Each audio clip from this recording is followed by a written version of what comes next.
नमस्कार, आप देख रहे हैं बहस का नंबर 1 शो ताल ठोक के और मैं हूं आपके साथ अनुराग मुस्कान। देखिए, शराब घोटाला मामले में अरविंद केजरीवाल समेत सभी 23 आरोपी बरी हो गए हैं।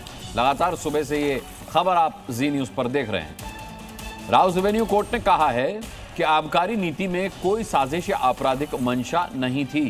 केजरीवाल और दूसरे पार्टी नेताओं ने कहा कि उनके खिलाफ षड्यंत्र रचा गया और ये वो अब से नहीं तब से कह रहे हैं जब से उनके ऊपर ये आरोप लगा था। ऐसे में बहस जरूरी है। क्यों?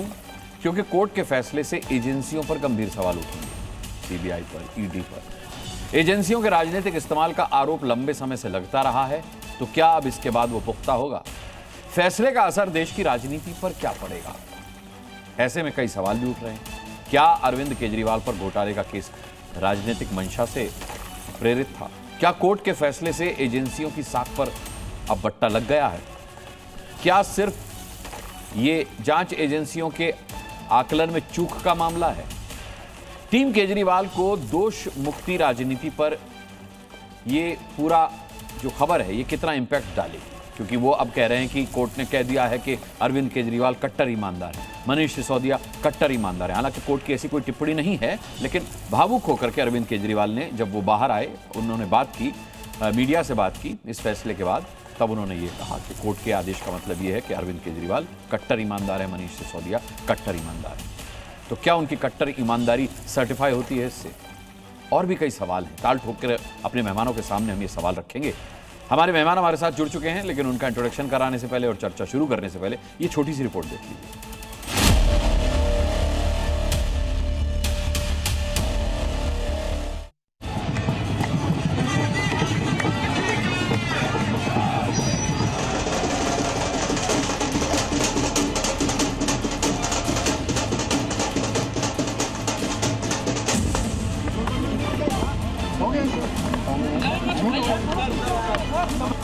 कोर्ट ने कहा है कि केजरीवाल कट्टर ईमानदार है, मनीष सिसोदिया कट्टर ईमानदार है।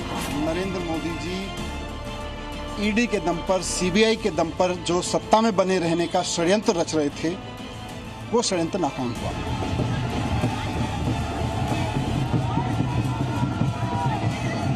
इन लोगों ने अपने सत्ता के लालच में अरविंद जी को, उनके साथियों को जेल में भेजा।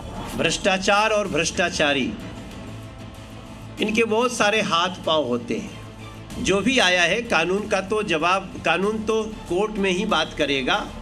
प्रधानमंत्री जी को इससे परेशानी थी कि भाई ये दिल्ली में ये सरकार क्यों बार बार आ जाती है, और इसको खत्म करने के लिए षड्यंत्र किया गया।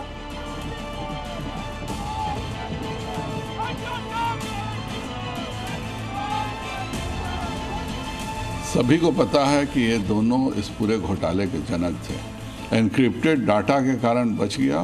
केजरीवाल जी को जो बरी किया गया है, इससे ये साबित हो गया, ईडी हो, सीबीआई हो, या संवैधानिक संस्थाएं हो, भाजपा जो है इसका अपने पॉलिटिकल हित के लिए जो है इस्तेमाल करती है। गुजरात और पंजाब के इलेक्शन आने वाले हैं, उसके लिए अरविंद केजरीवाल और आम आदमी पार्टी को नहला धुलाकर फिर से सबके सामने पेश किया जा रहा है, ताकि कांग्रेस को कैसे कमजोर किया जाए।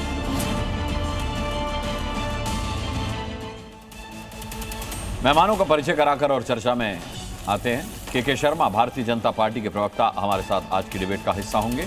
हमारे साथ आम आदमी पार्टी के प्रवक्ता विनय मिश्रा आज डिबेट में जुड़ेंगे। विक्रम लोहिया, कांग्रेस के प्रवक्ता, हमारे साथ आज डिबेट का हिस्सा होंगे। रोहित अग्रवाल आरएलडी के प्रवक्ता हैं, आप बेहतर जानते हैं, हमारे साथ आज डिबेट में हैं, जुड़ चुके हैं। इसके अलावा एमएल शर्मा, पूर्व स्पेशल डायरेक्टर हैं सीबीआई के, वो हमारे साथ डिबेट का हिस्सा रहेंगे। नवीन जिंदल, राजनीतिक विश्लेषक, हमारे साथ आज डिबेट का हिस्सा होंगे। और डॉक्टर राजकुमार रंजन, प्रवक्ता हैं आरजेडी के, वो हमारे साथ मौजूद रहेंगे। इसके अलावा हम लगातार कोशिश कर रहे हैं, डिप्टी सीएम, जो पूर्व डिप्टी सीएम हैं दिल्ली के, मनीष सिसोदिया, वो भी हमारे साथ आज कुछ पलों के लिए जुड़ेंगे। सबसे पहले विनय मिश्रा का मैं रुख करूंगा। आम आदमी पार्टी के पास ये मौका बहुत दिनों के बाद आया जब किसी डिबेट में सबसे पहले उनके प्रवक्ता का रिएक्शन लिया जाए। सबसे पहले तो बहुत बहुत बधाई विनय मिश्रा आपको, आज राउस एवेन्यू कोर्ट का जो फैसला आया है उस पर। लेकिन अभी भी भारतीय जनता पार्टी का यह कहना है कि यह बधाई देने का मौका नहीं है, सबूतों के अभाव में बच गए। हालांकि के शर्मा जुड़ेंगे तो मैं उनसे जानूंगा कि जब सबूत ही नहीं थे तो फिर मामला बनता क्या था। 1000 पेज की चार्जशीट में अगर कोई एक ऐसा शब्द नहीं ढूंढ पाई कोर्ट जिसके आधार पर मुकदमा चलाया जा सके तो फिर इस आरोप का मतलब क्या था। लेकिन अरविंद केजरीवाल ने कहा कि कोर्ट ने कहा है कि अरविंद केजरीवाल कट्टर ईमानदार है, मनीष सिसोदिया कट्टर ईमानदार है। मैं समझ गया वो भावुक होकर ऐसा कह रहे थे, लेकिन कोर्ट के आदेश में तो ऐसी कोई बात नहीं रही होगी। बहुत बहुत धन्यवाद मुस्कान जी। देखिए, सबसे पहले तो मैं इस देश के न्यायालय का बहुत बहुत धन्यवाद करता हूं कि जिन्होंने आज इतना बड़ा जो है हम लोगों को जजमेंट दिया। तब तक के शर्मा हमारे साथ जुड़ चुके हैं। के शर्मा जी, ये तो बड़ी किरकिरी हो गई, न केवल सीबीआई की, ईडी की, बल्कि भारतीय जनता पार्टी की भी। अभी अरविंद केजरीवाल प्रेस कॉन्फ्रेंस कर रहे थे, हम सुन रहे थे, वो कह रहे थे कि 2 ही लोगों ने यह षड्यंत्र रचा था, देश के प्रधानमंत्री नरेंद्र मोदी और गृहमंत्री अमित शाह ने, और अब उनको सार्वजनिक रूप से आके माफी मांगनी चाहिए। तो क्या मोदी जी और अमित शाह माफी मांगेंगे? अनुराग जी, इससे हास्यास्पद और क्या हो सकता है।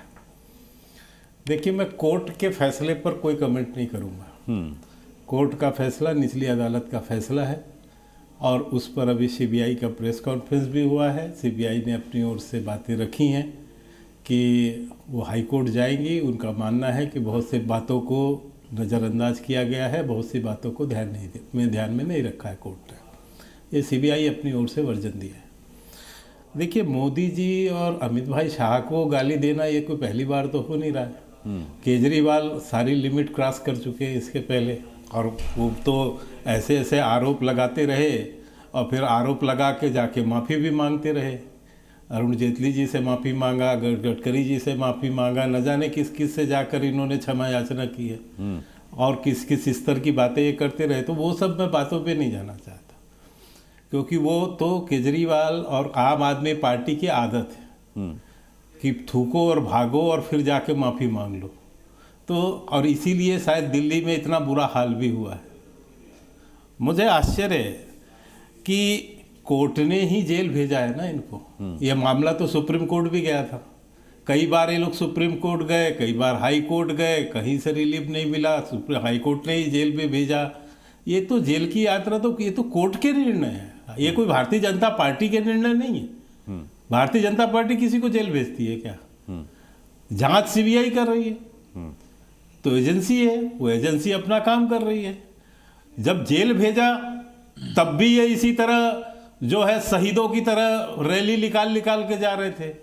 जब बेल मिला तब भी ये लोग जो है रैली निकाल के जो है अपनी प्रशंसा के गीत गा रहे थे, आज भी गा रहे हैं। अंतर क्या है? जब जेल जाते तब भी लगता है जैसे जो है शहीद भगत सिंह जी हो गए ये लोग।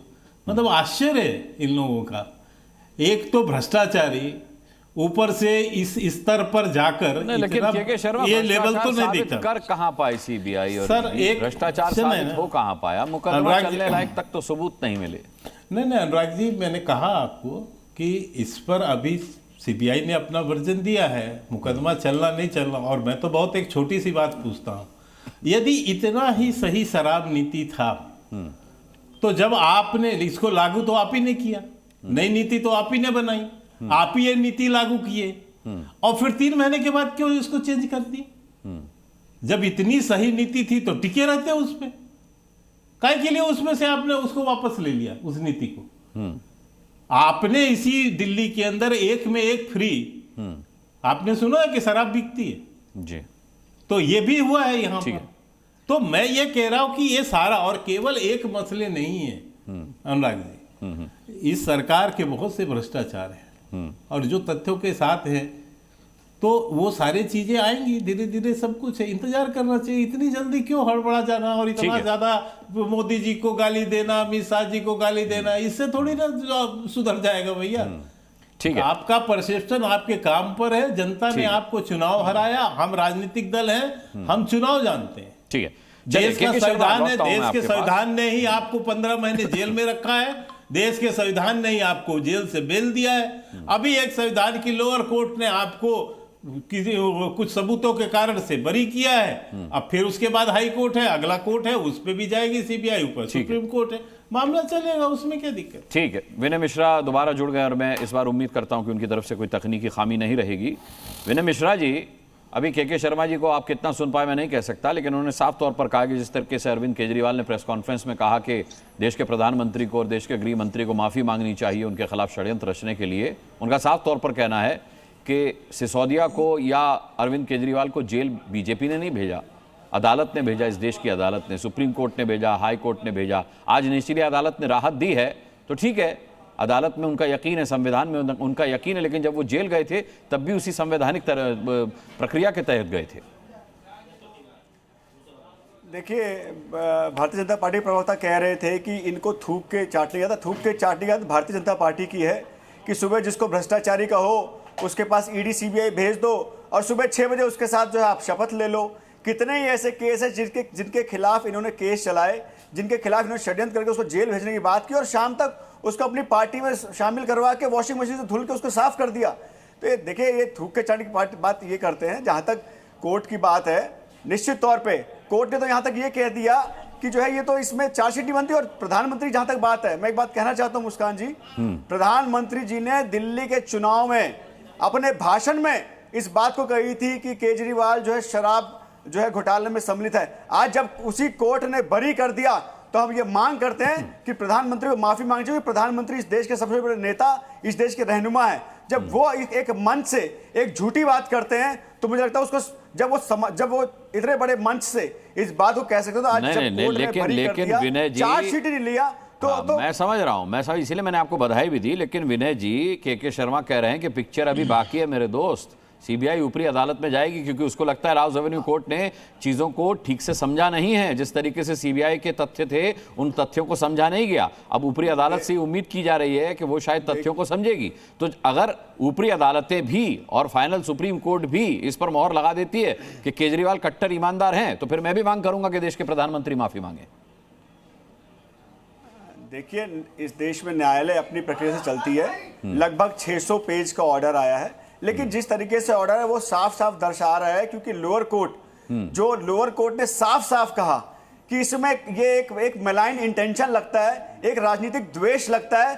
और सबसे बड़ी बात, उसी कोर्ट ने ये भी कहा कि पहली बार, मुझे लगता है ये पहली बार लैंडमार्क जजमेंट है जिसमें कोर्ट ने कहा कि जो कंसर्न्ड आईओ है उस आईओ पे डिपार्टमेंटल इंक्वायरी होनी चाहिए।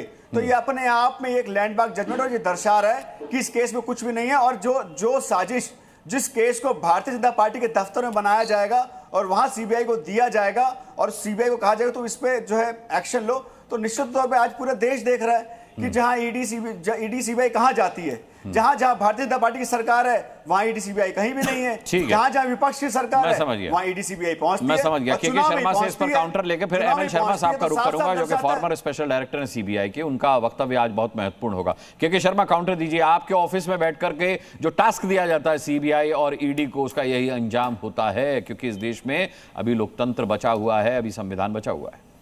मैं अनुराग जी आपकी बात से चालू करता हूँ। अभी भी देश में लोकतंत्र बचा हुआ और संविधान बचा हुआ है। हत्या तो रोज कांग्रेस और ये विपक्षी दल मिलकर करते हैं कि लोकतंत्र की हत्या हो गई। जब इनको जेल जाना पड़ता है तो ये यही कहते हैं और फिर बाद में लोकतंत्र जिंदा हो जाता है।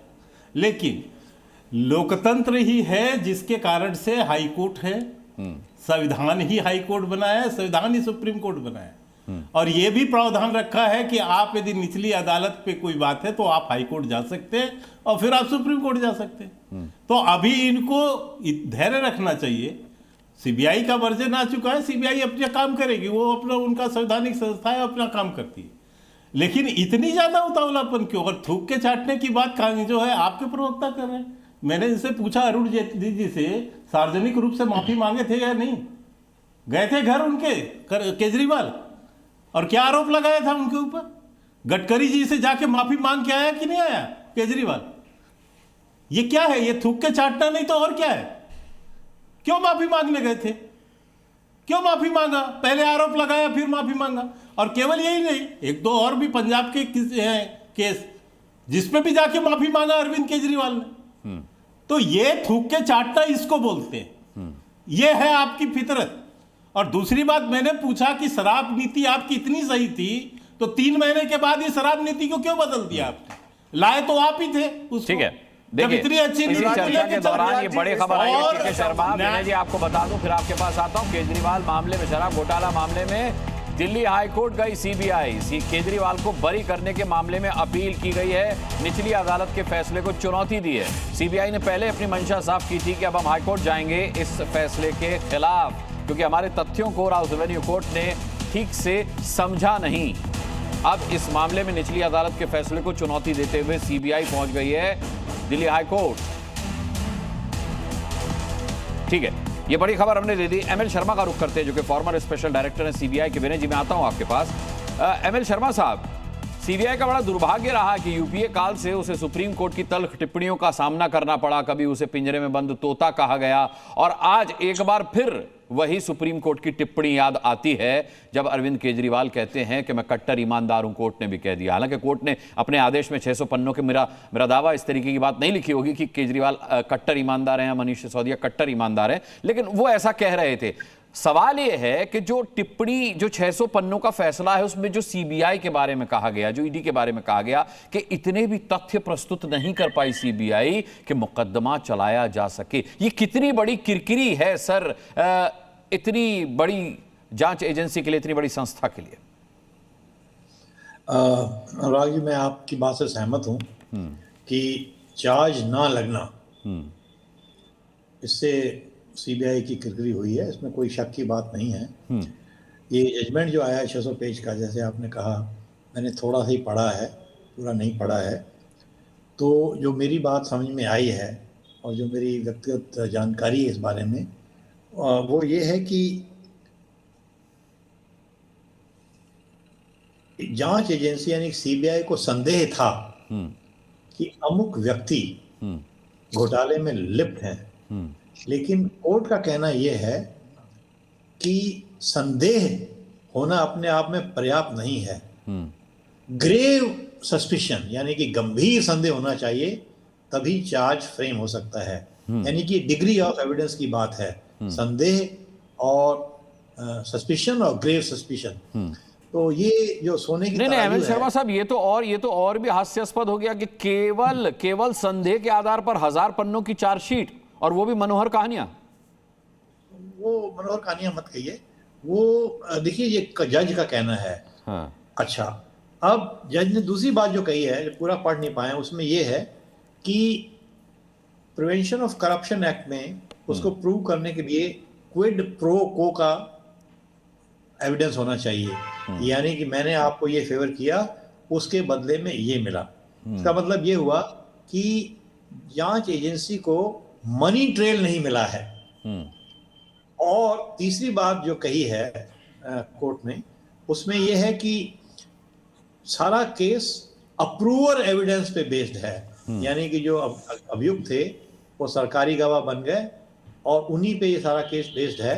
तो जज का कहना यह है कि जब तक अप्रूवर एविडेंस को और तथ्यों से सपोर्ट नहीं किया जाए, वो अपने आप में पर्याप्त नहीं है, क्योंकि अप्रूवर के एविडेंस को संदेह की दृष्टि से देखा जाता है, क्योंकि वो खुद भी एडमिटेडली अपराध में लिप्त है। तो मोटे रूप से मेरे को समझ में अभी ये बात आई है, बाकी ये पढ़ा नहीं है पूरा, और जज ने इतना 600 पेज लिखा है, इतनी लिखने की जरूरत नहीं है। शायद जज लोग लंबा इसलिए लिखते हैं कोई उसको पढ़ ही ना पाए, जो भी हो।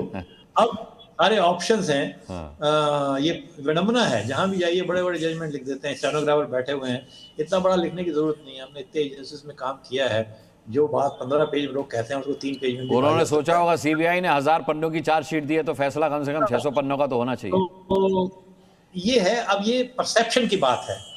ये ट्रायल कोर्ट का परसेप्शन है, लेकिन हमारे यहाँ हायरार्की ऑफ कोर्ट्स है। मैं कोई किसी पार्टी का पक्ष नहीं ले रहा हूँ, मेरे लिए सब बराबर हैं, यानी कि हाई कोर्ट है, सुप्रीम कोर्ट है। अब जैसे सीबीआई ने प्रेस कॉन्फ्रेंस में कहा कि हाई कोर्ट में जाएंगे, अब देखते हैं हाई कोर्ट का क्या व्यू लेता है। यही व्यू लेता है जो ट्रायल कोर्ट ने लिया, या अलग व्यू लेता है। तो मैं इसको इस तरीके से देखता हूँ। ठीक है, मैं डॉक्टर राजकुमार रंजन का रुख करता हूं, आरजेडी से हमारे साथ हैं। आरजेडी के प्रवक्ता को आज हमने इसलिए शामिल किया है डिबेट में, क्योंकि आरजेडी की तरफ से लगातार ईडी और सीबीआई के दुरुपयोग की बात उठती रही है, और लालू परिवार पर जिस तरीके के भी मामले चल रहे हैं, उसे यही कहकर के कवर दिया जाता है कि भाई मोदी जी ईडी और सीबीआई का, भारतीय जनता पार्टी और ईडी और सीबीआई का और तमाम संवैधानिक संस्थाओं का दुरुपयोग करते हैं अपने विपक्ष, अपने विरोधियों के खिलाफ। क्या कहना है आपका डॉक्टर राजकुमार रंजन? क्योंकि अभी सिर्फ निचली अदालत का फैसला है, ये मत भूलिएगा। आप अनम्यूट कीजिए अपने आप को। जी हाँ, आवाज आ रही है हमें? जी आ रही है। हाँ, अनुराग जी, आज का जो निर्णय है सत्ता पक्ष पर कई प्रश्न खड़े करते हैं। उन प्रश्नों में सबसे माकूल प्रश्न यह है कि विपक्ष पर जिस तरह से संवैधानिक संस्थाओं का दुरुपयोग करके हैरेस्ट किया जाता है, जिस तरह से चुनाव के ठीक पहले ईडी सीबीआई को दौड़ाया जाता है, विपक्ष यह कह रहा है लोकतंत्र में विपक्ष की एक महत्वपूर्ण भूमिका होती है। उस भूमिका को सत्ता पक्ष को समझना होगा। आज का निर्णय प्रश्न चिन्ह खड़ा कर रहा है कि सत्ता का दुरुपयोग किस तरह से किया जा रहा है बीजेपी के द्वारा, और यह जो निर्णय आया है, यह निर्णय इसका सबूत है, इसका प्रमाण है कि इस तरह के आरोप प्रत्यारोप चुनाव के ठीक पहले लगाए जाते हैं और चुनाव जीतने के बाद जो कोर्ट का निर्णय आता है वो जनता के पक्ष में आता है, विपक्ष के पक्ष में आता है, और एक ऐसे लोकतांत्रिक प्रक्रिया को कमजोर किया जा रहा है सत्ता पक्ष के द्वारा, जो विपक्ष सत्ता पक्ष के लिए आधार स्तंभ हो सकता है, उसका दुरुपयोग करके संवैधानिक संस्थानों को दुरुपयोग करके कमजोर किया जा रहा है लोकतंत्र को। न केवल अरविंद केजरीवाल का आज का निर्णय, आप देखिए लगातार हेमंत सोरेन पर जिस तरह से 2024 में ईडी ने 5 महीने की जेल किया था, और जमीन और घोटाले मनी लॉन्ड्रिंग में ठीक चुनाव के पहले, अब इसी तरह से देखिए राहुल गांधी पर नेशनल हेराल्ड मामले में चार्जशीट की गई। इसी तरह से राहुल हमारे माननीय तेजस्वी जी पर चुनाव के ठीक पहले ईडी ने जो चार्जशीट दाखिल की। ये लगातार लोकतंत्र में बीजेपी के द्वारा, सत्ता पक्ष के द्वारा उन संस्थाओं का दुरुपयोग करती है जो विपक्ष सही से चुनाव लड़े, आधार लोकतंत्र को मजबूत करे, चुनाव प्रक्रिया में एक ईमानदारी से प्रस्तुत करना चाहिए, उसकी हिस्सेदारी होनी चाहिए, नहीं, लेकिन उसका नेगेटिव नकारात्मक प्रभाव बीजेपी सत्ता पक्ष करती है। क्या यह बीजेपी यह जवाब देगी कि आज का निर्णय जो है क्या संवैधानिक संस्थानों का दुरुपयोग नहीं हुआ? क्या उसके द्वारा इससे दुरुपयोग कहां साबित होता है? एक मिनट एमएल शर्मा साहब जो अभी कह चुके हैं, सुनिए चिल्लाइए मत। देखिए मैं आपसे नहीं राजकुमार जी, दुरुपयोग साबित कहां हुआ? दुरुपयोग कहां साबित हुआ ईडी सीबीआई का? दुरुपयोग तो तब साबित होता जब ऊपरी अदालत में सीबीआई नहीं जाती, ये कहते हुए कि उसको ठीक से समझा नहीं गया निचली अदालत में। दुरुपयोग कहां हुआ? ये भविष्य की योजना ये कीजिए आप। अगर आज कोर्ट के निर्णय पर बहस कर रहे हैं तो इन चुनौती को स्वीकार करना पड़ेगा कि आज के निर्णय के अनुकूल जो सत्ता पक्ष के द्वारा, ईडी के द्वारा जो आरोप लगाए थे वो गलत साबित हुए, और आज के संदर्भ में कहना पड़ेगा कि जो राजनीतिक और व्यक्तिगत जो हैरेस्ट हुआ, जो क्या जो अरे सुनिए राजनीतिक रूप से जो डैमेज किया गया आम आदमी पार्टी को, क्या उसकी भरपाई बीजेपी करेगी? मैं ये कह रहा हूं दिल्ली में दोबारा चुनाव होगी? ये नहीं मैं ये कह रहा हूं कि अरे राजकुमार रंजन जी, ये बड़ा दुर्भाग्य होता है, मतलब ये न्यायिक प्रक्रिया का दुर्भाग्य है कि 10 साल बाद 15 साल बाद अगर कोई बेगुनाह साबित होता है तो हम इस सवाल को उठाते हैं कि उसके 10 और 15 साल जो उसकी प्रतिष्ठा का ह्रास हुआ है वो कैसे वापस आएगा? ये नहीं आ सकता। लेकिन सवाल ये है कि अभी अरविंद केजरीवाल और मनीष सिसोदिया क्लीन चिट नहीं पाए हैं अभी, तो अब मामला हाई कोर्ट में चलेगा। तो अभी ये कह देना इतनी जल्दी, मैं भी चाहता हूं कि उन्हें क्लीन चिट मिले, वो ईमानदार छवि रखते हैं तो वो ईमानदार साबित भी हों, लेकिन अभी ये कह देना कि देश की संवैधानिक संस्थाएं जो हैं वो दुरुपयोग का शिकार हो गई, ये गलत है मेरे हिसाब से। मैं के शर्मा आपको लाऊं, उससे पहले नवीन जिंदल हमारे साथ हैं। छोटी सी बात कहना चाह रहा हूं, छोटी सी बात अनुराग जी। देखिए अभी ये कौन बातें कर रहा था बैठ के? ये आरजेडी के प्रवक्ता जी, जिनके आरजेडी के प्रवक्ता जो बातें कह रहे हैं ये तो उसके कल्पित हैं। इनको तो समझना चाहिए कि इनके पार्टी का मुखिया लालू प्रसाद यादव इसी देश की अदालत से सजा याफ्ता मुजरिम है ना। सजा याफ्ता कैदी कैसे हुए लालू प्रसाद यादव? 32 साल की सजा भ्रष्टाचार के मामले में, और किसने कराई हो? इसी सीबीआई ने कराई है ना। तो उसमें तो 32 साल की जो भ्रष्टाचार के भैया शांति रखो। अब अधिकारी कर्मचारी मत करो भैया, अधिकारी कर्मचारी मत करो। देश के न्यायालय, एक तरफ तो न्यायालय की बातों से आप अपनी इतनी खुशी मना रहे हो, दूसरी तरफ न्यायालय के ही निर्णय से आपके भैया शांति रखो भैया। ये सीबीआई, और उस समय भाजपा की सरकार नहीं थी, कांग्रेस की सरकार थी। कांग्रेस की सरकार में वो हुए, अरेस्ट हुए। तो इसलिए आप ये मत कहो, देश का न्यायालय जो है उसकी बातों को मानो। किसी ने 32 साल की सजा आपको दी है। ठीक है, मैं विक्रम लोहिया का रुख करूं, उससे पहले नवीन जिंदल साहब से मैं रिएक्शन लेना चाहूंगा। नवीन जिंदल जी, कोई जवाब है राजकुमार रंजन के लिए या विनय मिश्रा के लिए? मुझे लगता है कि आज आपके पास बोलने को बहुत कुछ होगा नहीं, क्योंकि कोर्ट का तो सम्मान आप भी करते हैं। तो अरविंद केजरीवाल के कारण ये बात तो तय हुई कि भारत के न्यायालय में आज भी विश्वास है, बेशक उनके पक्ष में फैसला आया हो तभी है, बाकी में ना हो। लेकिन आपने कहा मेरे बारे में मेरे पास कुछ बोलने के लिए नहीं होगा।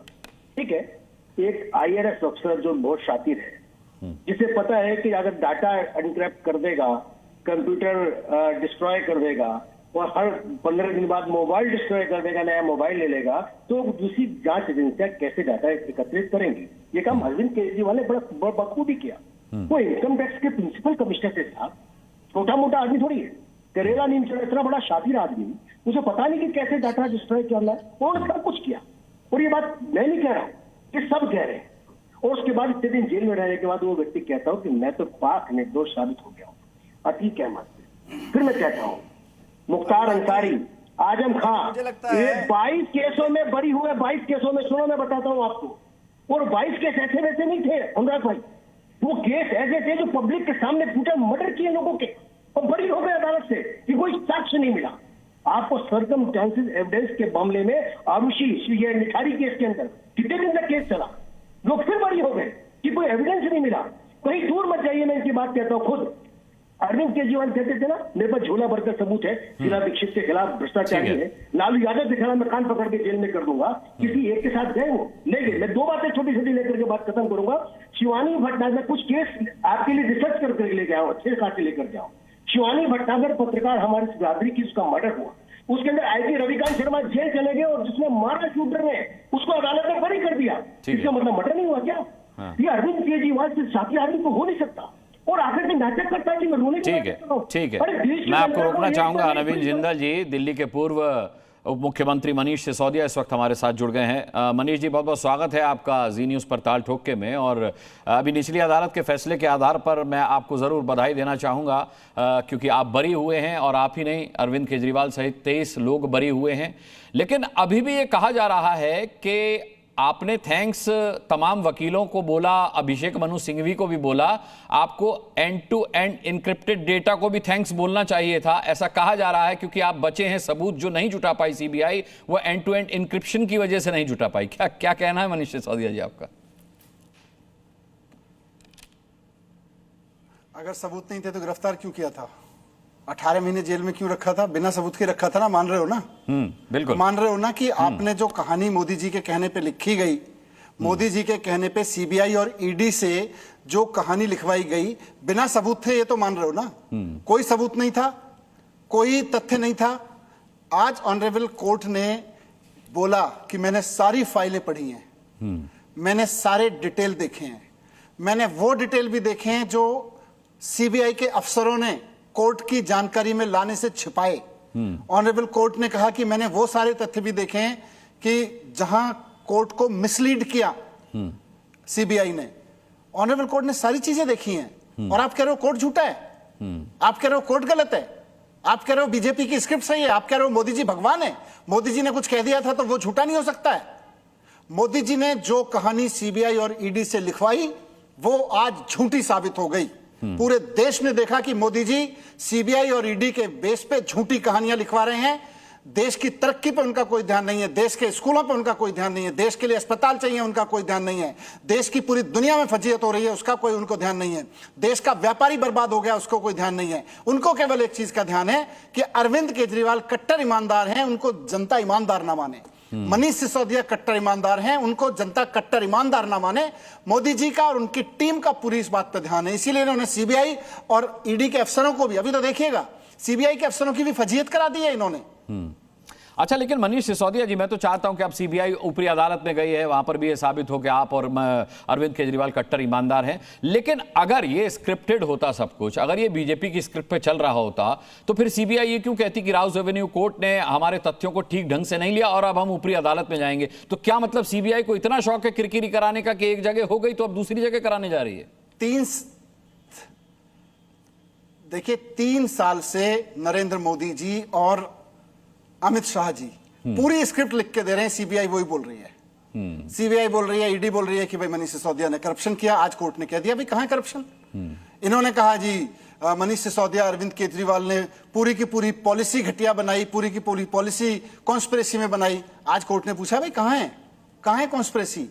ऑनरेबल, आप इसको देखिए, कोर्ट ने मुकदमा चला के बरी नहीं किया है। कोर्ट ने कहा है कि बीजेपी, मोदी जी ने जो सबूत पेश कराए हैं सीबीआई से, तो उनके बारे में कोर्ट ने कहा है कि इनके बेस पे मुकदमा नहीं चलाया जा सकता। और आपको ध्यान होगा यही बात ऑनरेबल सुप्रीम कोर्ट ने कही थी जब ये बात मेरी बेल के सिलसिले में सुप्रीम कोर्ट पहुंची थी, तो उन्होंने भी कहा था कि मिस्टर एजी, आपका मामला ऐसा है कि ये ट्रायल में 2 क्वेश्चन में फ्लैट हो जाएगा। तो ये 2 क्वेश्चन भी नहीं झेल पाया मामला। 2 क्वेश्चन तक भी ऑनरेबल कोर्ट ने नहीं समझा कि इसको ट्रायल के दौरान 2 क्वेश्चन भी इस पे पूछे जाएं। ट्रायल चलाने लायक मामले को नहीं समझा। पूरी की पूरी कहानी एक फर्जी मनोहर कहानी written by honourable prime minister of this country Narendra Modi ji by the pen of CBI and ED. आज कोर्ट की कलम से कहा गया कि झूठी है वो कहानी। अच्छा, बिल्कुल झूठी कहानी कहा गया कि भाई गवाहों और सबूतों के बयानों के साथ कोई तथ्य सीबीआई के मिलान नहीं होते हैं और इस वजह से इस मामले को मुकदमा चलाने लायक भी नहीं समझा जाएगा। आप बार बार पुरजोर तरीके से कह रहे हैं कि मोदी और शाह साहब के इशारे पर लिखी गई स्क्रिप्ट पर सीबीआई और ईडी ने केस किया। 18 महीने जेल की भी आपने बात की, लेकिन भारतीय जनता पार्टी का यह कहना है कि ईडी सीबीआई ने आपको जेल नहीं भेजा, इस देश की अदालतों ने आपको जेल भेजा है। आज आप जिस अदालत का सम्मान कर रहे हैं उसकी ऊपरी अदालत के कहने पर ही आप जेल में गए थे। अरेस्ट किसने किया था? सीबीआई ने किया था ना जी। प्रेस कॉन्फ्रेंस कर करके भारतीय जनता पार्टी के नेता डांस करते थे।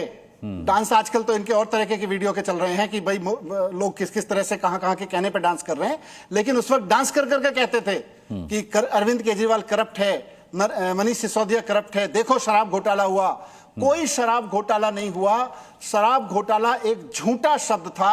शराब घोटाला एक झूठी साजिश करी गई थी इन लोगों ने, नरेंद्र मोदी जी और इनकी पूरी टीम ने लिखी थी।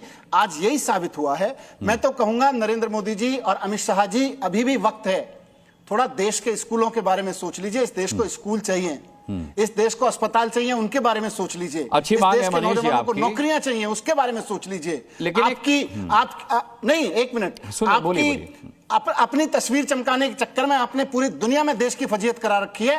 देश के व्यापारियों का बंटाधार हो रहा है आपकी पॉलिसीज की वजह से इंटरनेशनल लेवल पर। उसके बारे में सोच लीजिए। छोड़ दीजिए मनीष सिसोदिया, अरविंद केजरीवाल को, बहुत छोटे लोग हैं। अच्छा, मनीष सिसोदिया जी, सवाल यह भी उठ रहा है भारतीय जनता पार्टी की तरफ से कि अगर शराब घोटाला हुआ ही नहीं, अगर शराब नीति में कोई खोट नहीं था, तो उसे लागू करके आपने 3 महीने में विड्रॉ क्यों कर लिया उसे? अगर वो ठीक थी तो चलने देते उसे। तो मतलब ये कह रहे हैं कि आप ये पूछ रहे हो कि भारतीय जनता पार्टी की समझ कोर्ट से ज्यादा है? नहीं, मैं ऐसा नहीं समझ जनता पार्टी को ज्यादा सवाल था तो मैंने आपसे घोटाला हुआ कि नहीं। अगर ऑनरेबल कोर्ट कह रहे हैं, मैं आपसे पूछ रहा हूं कि भारतीय जनता पार्टी कोर्ट से ज्यादा समझदार है? नहीं, बिल्कुल भी नहीं। कोर्ट से, देखिए, समझदार कोई किसी से भी ज्यादा हो सकता है, लेकिन सर्वोपरि फैसला माननीय अदालत का माना जाएगा। नहीं, देश की न्याय, देखिए मोदी जी भगवान नहीं है, बिल्कुल, और ये देश संविधान से चलता है, मोदी जी के कानून से नहीं चलता है। मोदी जी अगर सीबीआई को ऑर्डर करेंगे कि फर्जी केस बनाओ, और सीबीआई उनके कहने पे अगर फर्जी केस बना देगी, फिर भी इस देश में बाबा साहब ने संविधान दिया हुआ है। आज मैं तहे दिल से धन्यवाद करता हूं बाबा साहब का, जिन्होंने इतना समय पहले ये विजुलाइज कर लिया था कि नरेंद्र मोदी जैसा कोई ऐसा व्यक्ति आएगा इस देश में, जो इस देश के लोगों को जो काम कर रहे होंगे ईमानदारी से, उनको पकड़ के अगर फर्जी तरीके से जेल में डालेगा, तो देश का संविधान आके कहेगा कि ये आदमी सच्चा है, ये आदमी ईमानदार है। नरेंद्र मोदी जी की नहीं चलेगी। नरेंद्र मोदी जी भगवान नहीं है। जो उन्होंने जो कह दिया वही सच्चा है। सही कह रहे हैं आप, लेकिन अब बाबा साहेब का थैंक्स तब भी करेंगे जब अगर हाई कोर्ट ने सीबीआई के तथ्यों को ठीक से समझ लिया, जैसा उनका आरोप है कि राउज एवेन्यू कोर्ट ने नहीं समझा, और फिर आपके खिलाफ अगर कोई फैसला आ गया तब भी बाबा साहेब के संविधान का इतना ही सम्मान करेंगे, थैंक यू बोलेंगे उनको।